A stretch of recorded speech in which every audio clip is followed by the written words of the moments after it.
Breaking news today. I wasn't planning to record any video, but I just can't stay on the sidelines. The whole world needs to see these statements.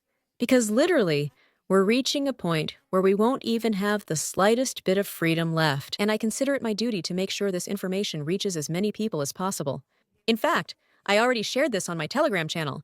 If you're not following me yet, that's where you'll find the latest updates. Everyone should see this. Freedom is over.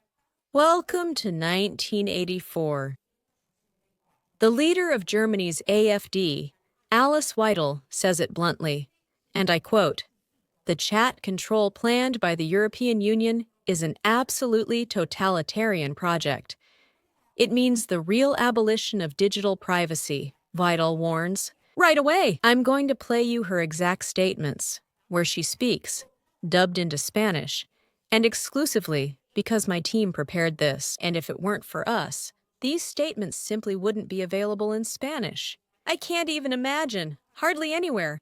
He warns that the new European regulation, and I quote, eliminates end-to-end encryption and allows all private messages, images, and videos to be automatically analyzed directly on users' devices. In other words, every citizen would be under permanent digital suspicion, treated as a potential offender. If it is approved, data protection, freedom of expression, and privacy will become relics of the past, museum pieces from a time when intimacy still existed. The dystopia that Orwell imagined in 1984 no longer belongs to fiction. It has crossed the screen and is now knocking at our door. Without further delay, I leave you directly with this German congresswoman, because what she is about to tell us, I repeat, is extremely serious, to the utmost. Exactly 1 week from now, on October 14th, the European Union Council will vote on the regulation for the prevention and fight against. And behind this regulation, there is nothing but a widespread attack on civil rights and fundamental freedoms. Through total surveillance of all private communication, the planned chat control at the European Union level is an absolutely totalitarian project. Does this mean digital privacy is effectively abolished? It is equivalent to transferring and expanding the abolition of the secrecy of correspondence to the field of modern communication. The effect would be as if every letter were opened, photographed, and preventively examined by an anonymous super agency created expressly for that purpose, searching for supposedly illicit or undesirable content. Power. Only the Stasi could have dreamed of such a power. The regulation undermines end-to-end encryption of digital messages and makes it possible for all private messages, images, or videos to be automatically analyzed directly on users' devices. In other words, every citizen will be considered suspicious and treated as a potential criminal. Data protection, freedom of expression, and privacy would thus definitely become historical relics. The supposed protection of children and the fight against it are just a cheap pretext. The German Association for the Protection of Children shares this view as well. The unwarranted scanning of encrypted private communications constitutes, according to the largest child protection organization, a serious intrusion into everyone's privacy, especially that of children and young people.